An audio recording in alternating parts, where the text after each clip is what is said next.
Okay, yes. Can we ask a quick question to Dr. Carson just about your decision to endorse Mr. Trump over Senator Cruz? You did indicate earlier in the week that you were open to endorsing one of the two. So why not Senator Cruz?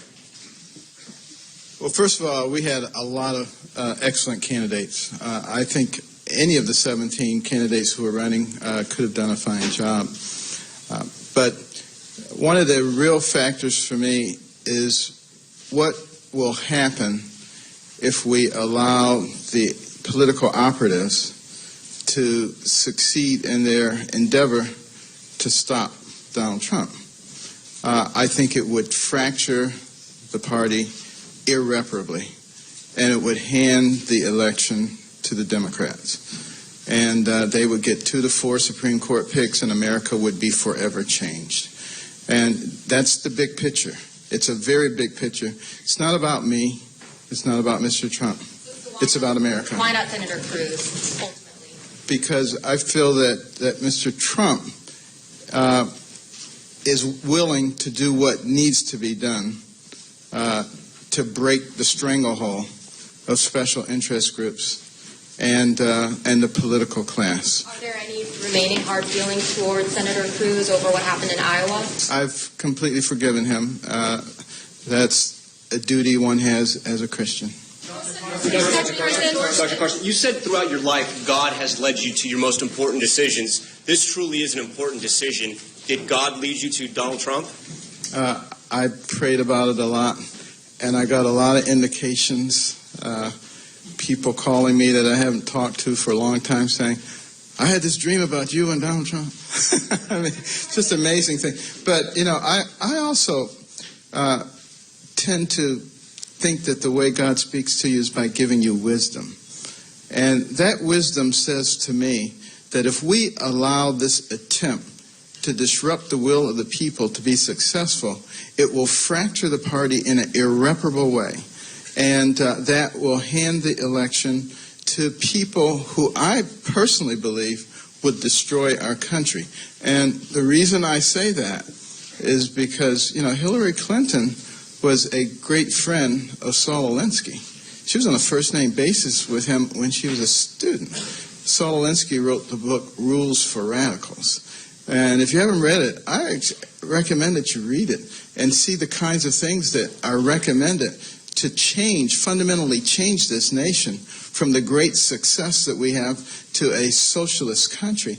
And the dedication page of that book says, dedicated to Lucifer, the original radical who gained his own kingdom. I don't want anything to do with anything like that. Dr. Carson, you talked about burying the hatchet. Did you have any kind of conversation with Mr. Trump like that with Senator Ted Cruz, and did he ask you for your endorsement? He did not specifically ask for an endorsement, but he did apologize, said that, you know, he wasn't really aware of what was going on. He didn't agree with it. Why Mr. Trump over Ted Cruz? Dr. Carson, you said just a week ago today at CPAC that you were endorsing We the People, and it sounds as if in that intervening time between then and now you've evolved, and the central focus, what I hear you saying is the effort to stop Donald Trump is what motivated you to endorse him. Is it Donald Trump's qualities for the presidency or this movement against him that puts you where you are right now? It's about we the people. We need to empower the people. That is not going to be done through politics as usual, be that Republican politics as usual or be that Democrat politics as usual.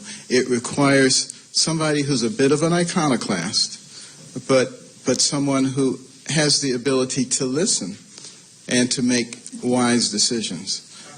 And you think that, going back to what Mr. Trump said about embracing these people, you had a lot of evangelicals come out to a lot of rallies in Dayton when you were there, when I was there. Do you think that people will be representative of the American people, and do you think you can help bridge the gap with those evangelicals as well as with people of color now that you're endorsing Mr. Trump?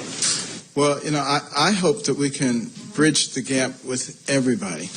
All the policies that I have ever talked about, and Mr. Trump is going to be on board with this too.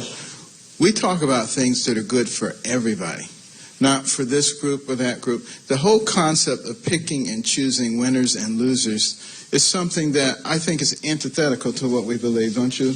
And, that simply would not happen with the Trump administration. We would be looking at ways to do things that benefit all Americans, that create an equal playing field, equality of opportunity. That's what we're looking for. And that doesn't mean that we're not sensitive to people who are downtrodden. In fact, we're very sensitive to people who are downtrodden. And we'll be putting in place things that will allow those people to ascend. Many people have been placed in a position of dependency for generations. They don't even recognize what's going on. We have to change that. Carson, do you see Over of Latin American countries, what are you doing to reverse that situation? We are fighting in the Middle East, but they are now in our neighborhood. What we are doing to reverse